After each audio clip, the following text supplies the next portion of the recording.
राधे कृष्णा। जय बोलो सीता रामचंद्र भगवान की जय।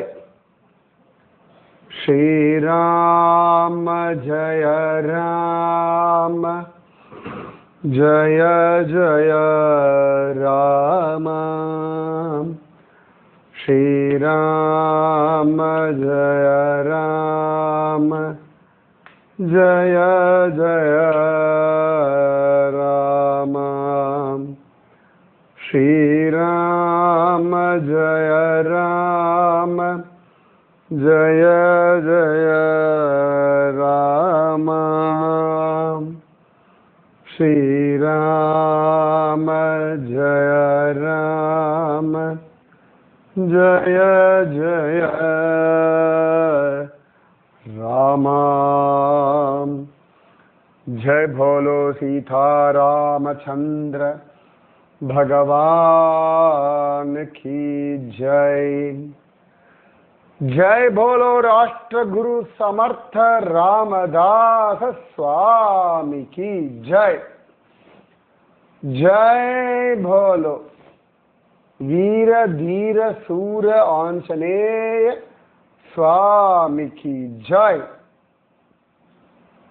जय बोलो स्वराज्य सिंहासनाधिपति छत्रपति शिवाजी महाराज राजे की जय। जय हिंद। भारत माता की जय। समर्थ रामदास गांभीर्यमान राष्ट्रगुरु குருவுடைய இந்த காம்பீரியம் நிச்சயமா பயமுறுத்தும், பயத்தை கலக்கும், பக்கு பக்குன்னு இருக்கும். ஆனாலும் வேற வழி இல்லை, ஃபேஸ் பண்ணித்தான் ஆகணும். உங்களை நீங்க சரி பண்ணிட்டு தான் ஆகணும்.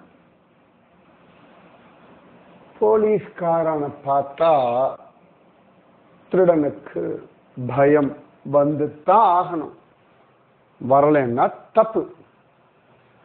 டெரரிஸ்டுக்கு மிலிட்ரிக்காரால பார்த்தா கொலை நடுங்கணும். நடுங்கலன்னா தப்பு.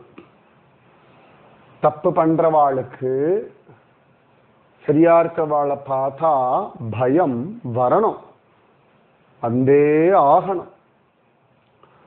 நம்முடைய துஷ்ட குணங்களுக்கு சத்குருநாதனை பார்த்தா ஒரு நடுக்கம் வரணும். கோபம், பொறாமை, வெறுப்பு, பேராசை இதெல்லாம் சத்குருநாதனை பார்த்தா கொலை நடுங்கணும். சில சந்தர்ப்பங்கள்ல உங்களுக்கு குருவை பார்த்து ஒரு நடுக்கம் வர்றது அப்படின்னா ரொம்ப நல்லது, தப்பே கிடையாது. அதனால நீங்க கொலையே நடுங்கினாலும் புலம்பினாலும் அழுதாலும் குரு அசரவே மாட்டார். குழந்தை திடீர்னு எதையோ ஒன்று பார்த்து பயந்ததுன்னு வச்சுக்கோங்களேன், அதுக்கு சமாதானம் சொல்லி ஒன்றும் பயப்படாது அப்படின்னு சொல்லி தட்டி கொடுத்து மேலே கொண்டு வரலாம். ஒரு குழந்தை ஏதோ ஒன்றத்தை எடுத்துட்டு போகிறது, திடீர்னு கை நழுவி கீழே விழுந்து எடுத்து உடச்சு கொடுத்து பயந்து நடுங்கிறது அப்படின்னா ஜாகிரதையா எடுத்துட்டு போ அப்படின்னு சொல்லலாம். அதே குழந்தை கொழுப்பெடுத்து ஒரு கல் எடுத்து கண்ணாடியை உடைச்சதுன்னா பயப்படணும். டிவியை உடைச்சதுன்னா பயப்படணும். என்ன அப்படின்னு அப்பா கேட்கறதுக்கு பயம் வந்துத்தான் ஆகணும். தப்பே கிடையாது. இல்லாட்டி சிஷ்யாலாம் பேய் பிசாசா இருக்கும் பொழுதெல்லாம் பேய் ஓட்டித்தானே கதையா இருக்க. நிறைய சிஷ்யா என்னமோ நாங்க தான் பர்ஃபெக்ட், நாங்க தான் கிரேட் இப்படிலாம் திமிர் எடுத்து ஆடும் பொழுது குரு ஒரு விளாசித்தான் ஆகணும். Nothing wrong in that. அதெல்லாம் தப்பு அப்படிலாம் சொல்லப்படாது. அன்போடெல்லாம் அதெல்லாம் நடக்காது. உங்க அன்பு அப்படின்றதெல்லாம் நீங்க என்ன தப்பு பண்ணாலும் பாரு இப்படி பண்ணப்படாது, இப்படி பண்ணா அப்படின்னு அந்த குருவை மதிப்பேள் போட்டு மிதிப்பேள். நேரடியா இல்ல, செய்கைகள்னால, வார்த்தைகள்னாலே, எண்ணங்கள்னாலே. அவ்வளவு பேரை பார்த்துருக்கோம், எவ்வளவு பேரை பார்த்துட்டு இருக்கோம். திமிருத்தனத்துக்கு ஒன்றும் எல்லை எல்லாம் கிடையாது. யாரு வேணா எப்ப வேணா எதுக்கு வேணா வரும். சில பேர்லாம் உண்டு, குரு வந்து நீ பண்றது தப்பு, நீங்க பண்றது மட்டும் சரியா அப்படின்றவா. அது பேர் திமிருத்தனம். அது பேர் திமிருத்தனம். நம்மளை சரி பண்றதுக்காக குரு ஒன்று சொன்னா, குருவை ஒரு மாதிரி பேசுறது, இதெல்லாம் வந்து திமிருத்தனம்னு பேர். அந்த திமிருத்தனத்துக்கெல்லாம் குரு அடங்கவும் மாட்டார், அடி பண்ணியவும் மாட்டார், வெளுத்து வாங்குவார். அது குருவினுடைய தர்மம். வைத்தியன் வியாதியினிடத்திலே கோரமா தான் நடந்துக்கணும். அன்பாக சாத்வீகமாக நடந்து கொள்ள கூடாது, நடந்து கொள்ள முடியாது. பேஷண்ட் கிட்ட அன்பா இருக்கலாம். பேஷண்ட்டுடைய திமிருத்தனம், முட்டாள்தனம், குடிகாரம் வந்து இஷ்டத்துக்கு பண்ணுவோம் அப்புறம் காப்பாற்றுங்க அப்படின்னா அப்போ திட்டதான் திட்டுவார். Nothing wrong in that. யாரா இருந்தாங்க, எந்த சிஷ்யாலா இருந்தாங்க, எவ்வளவு பிடிச்ச சிஷ்யாலா வேணா இருக்கட்டும், எவ்வளவு பக்குவப்படுற சிஷ்யாலா இருக்கட்டும், அவ எங்கேயாவது பக்குவத்தை மீறார்கள் அப்படின்னா நிச்சயமாக குருவினுடைய அதிருப்தியை ஃபேஸ் பண்ணித்தான் ஆகணும். சரி சரி, நல்ல பிடிச்ச சிஷ்யன், பிடிச்ச சிஷ்யை, ஸோ அப்படின்னா விட மாட்டா. சூழ்நிலை, அவ செய்த காரியங்கள் எல்லாவற்றையும் பொறுத்து. நேர்த்தியே பல பேருக்கு ஐயோ போ அப்படின்னு சொல்லிட்டாரே அப்படின்னு தோணும். ஆமாம், அது அப்படிதான் அப்படிதான். அங்கெல்லாம் போய் எனர்ஜியை வேஸ்ட் பண்ணிட்டு இருக்க கூடாது. எனர்ஜியை வேஸ்ட் பண்ண முடியாது. பூச்சி அரிச்ச இலைய கட் பண்ணித்தான் போடணும். கரெக்ட். பொத்தி பாதுகாத்துலாம் வச்சுட்டு இருக்க கூடாது, வச்சுட்டு இருக்க முடியாது. நிறைய இருக்கு இல்லை. சரி, அது ஒரு சிஷ்யன் இப்படி அவன் இப்படி பண்ணிட்டார், யாரா இருந்தாலும் சரி. சமர்த்த ராமதாசருடைய மெத்தட் ரொம்ப கிளியர். ரொம்ப ஸ்டபர்னா தான் இருப்பார். துக்காராம் மகாராஜரே சில சமயத்தில் ரொம்ப ஸ்டபர்னா இருப்பார். சில சந்தர்ப்பங்கள்ல ஆவலிதான் நடுங்குவா. மம்பாஜி ஞாபகம் இருக்கா? நடுங்குவான் சில சமயத்துல. அது சூழ்நிலையை பொறுத்து, ஆட்களை பொறுத்து இருக்கு. அதுக்கப்புறம் அந்த விஷயம் எங்கேயோ போயிட்டான். என்ன தேடிட்டு வர முடியும்? வரவே முடியாது இல்ல. நடிச்செல்லாம் நடக்கவே நடக்காது. துக்காராம் மகாராஜருக்காக விட்டுட்டார். பேச்சு வரணும், அவ்வளவுதானே, போட்டோம் போ அப்படி விட்டுட்டார். அதுக்கப்புறம்லாம் அவனை பார்க்கவும் மாட்டார், அவனை பத்தி கேட்கவும் இல்லை, விசாரிக்கவும் இல்லை, அவன் பேரை கூட உச்சரிக்கவில்லை. குருவோட வைராக்கியத்துக்கு முன்னாடிலாம் குரு ரொம்ப சாதாரணமா தான் இருப்பார். ரொம்ப சௌலபியமா, ரொம்ப டவுன் டு எர்த், ரொம்ப யதார்த்தமா குழந்தை மாதிரி இருப்பார்.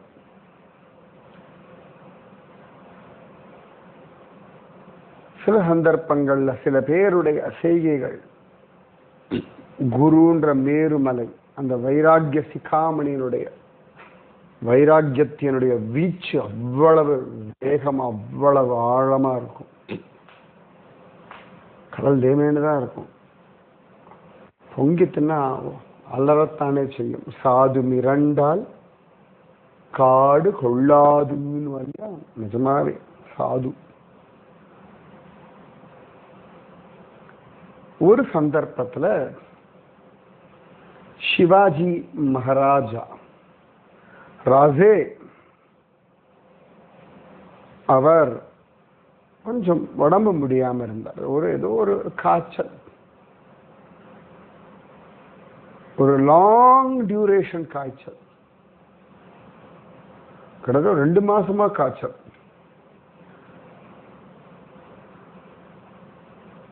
சமர்த்த ராமதாசர் அப்ப இந்த சிவத்தர்கள் அங்க இருக்கார். சிவாஜி ராஜே சதாரா அந்த பக்கத்தில் இருக்கார். மருந்தெல்லாம் கூட பெரிய லாங் டியூரேஷன்.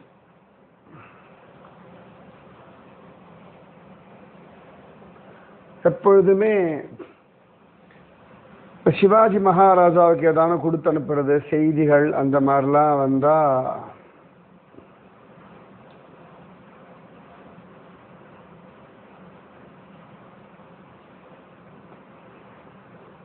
முக்காவாசி இந்த திவாகர் கோசாவி அவர் தான் போவார்.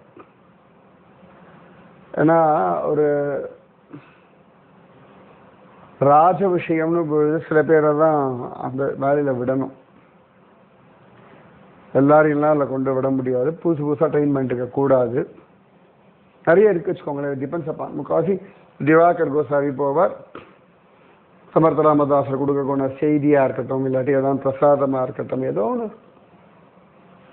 கூடுமான வரைக்கும் திவாகர் கோசாவி தான் போவார். இப்ப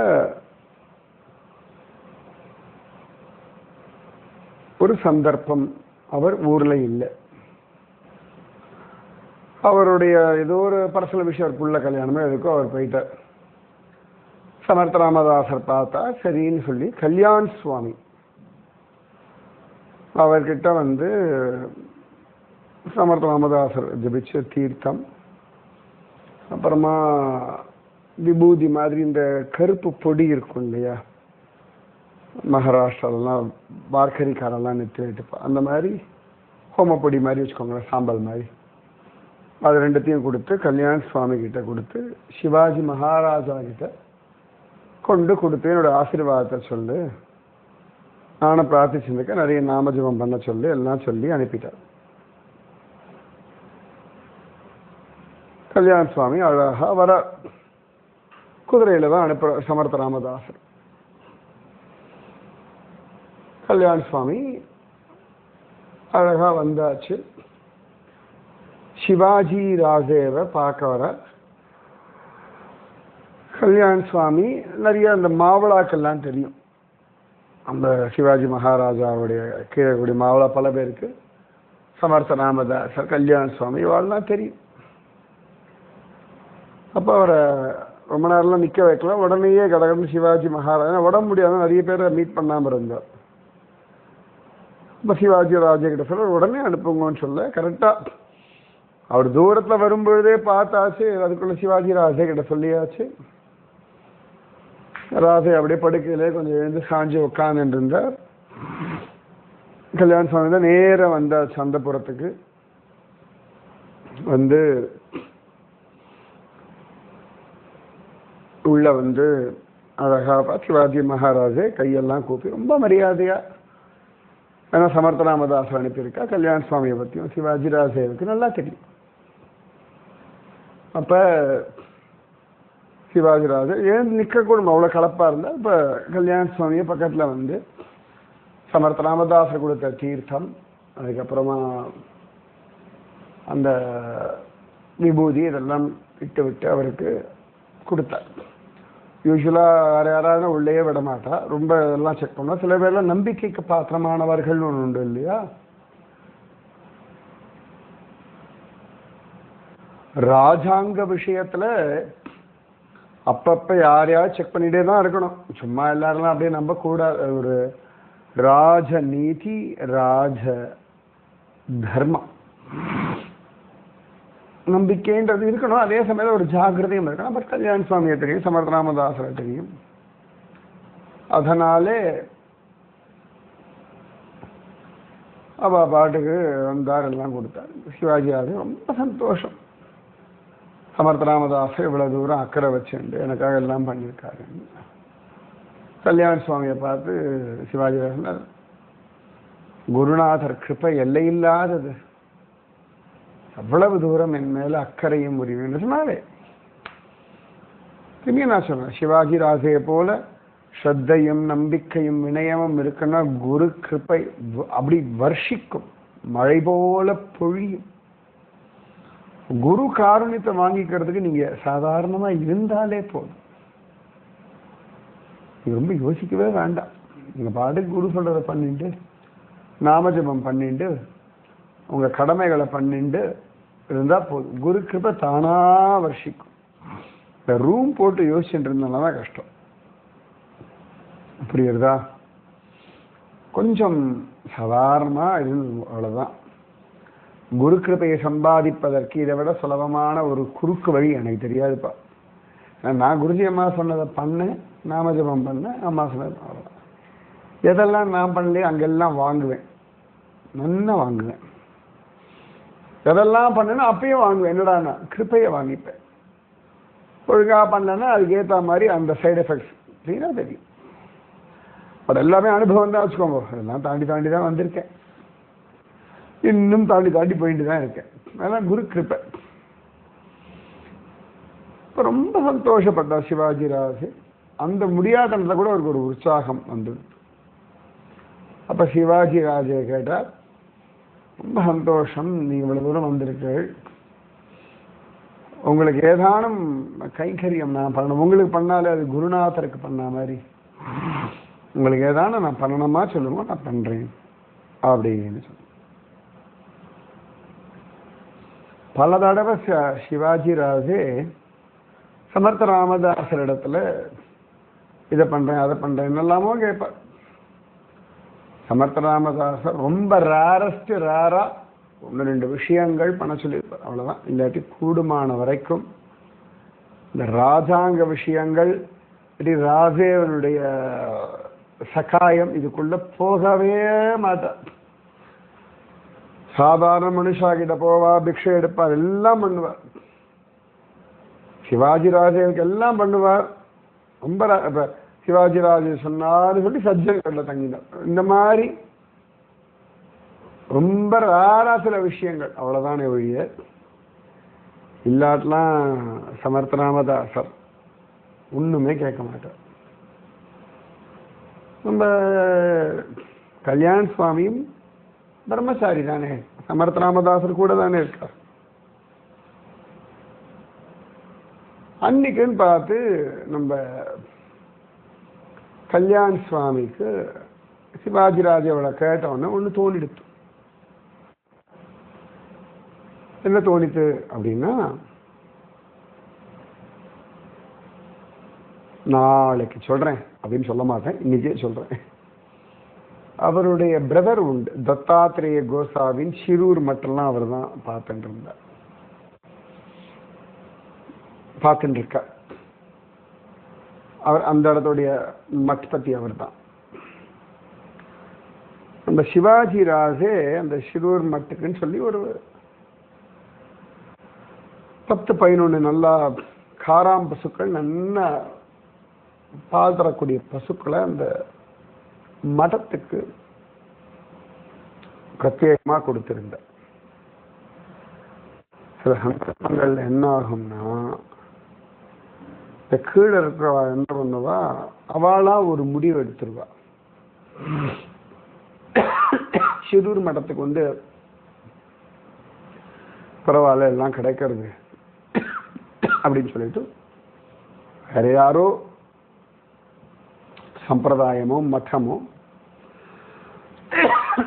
அவளுக்கு அந்த 10-11 காராம் பசுவை அங்க டைவர்ட் பண்ணி விட்டுட்டான்.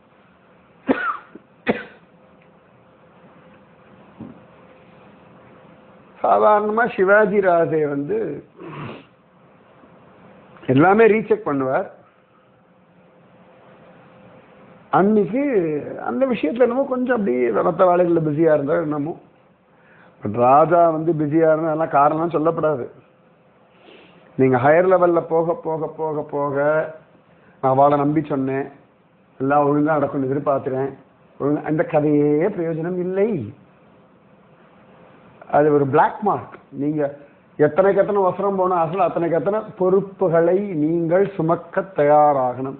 Take all the responsibilities on your shoulders. சொன்னது விவேகானந்தர். இன்னைக்கு சுவாமி விவேகானந்தாவினுடைய நினைவு தினம். இன்னைக்குதான் விவேகானந்தர் பரமபதி சொன்னாள். A great man, Swami Vivekananda Swamiji. அந்த என்னமோ கொஞ்சம் அது மிஸ் ஆயிடுத்து. இது விஷயம் இவருக்கு தெரியும். யாருக்கு? நம்ம கல்யாண சுவாமிக்கு. அப்ப அவர் இந்த விஷயத்தெல்லாம் சொல்லலை. அப்ப சிவாஜி ராஜேகிட்ட மட்டும் சொன்னார், இந்த ஷிரூர் மடத்துக்கு ஒரு 10-11 மாடுகள் கொடுத்தா சௌகரியமா இருக்கும்னு சொல்லிட்டார். சிவாஜி ராஜே ஏற்கனவே கொடுத்துருக்கு அப்படின்னு கேட்கல. சரி, கல்யாண சுவாமி சொன்னார்னா தேவை இருக்குமா இருக்கும், அதுக்கு என்ன சொல்லி உடனே ஒரு ஆளை கூப்பிட்டு இப்பொழுதே 11 மாடுகளை ஷிரூர் மடத்துக்கு கொடுக்கறதுக்கு ஏற்பாடு பண்ணுங்க அப்படின்னு சொல்லி உத்தரவு கொடுத்துட்டார். அவளும் சரின்னுட்டா. கல்யாண சுவாமிக்கு ரொம்ப சந்தோஷம். இது சரியா தப்பா நீங்க சொல்லுங்க. இதுக்கு சமர்த்த ராமதாசர் எப்படி ரியாக்ட் பண்ணணும்? What is your expectation? நீங்களா இருந்தா இதுக்கு என்ன தீர்மானம் பண்ணுவீங்க? இது ரைட் ஆர் ராங்?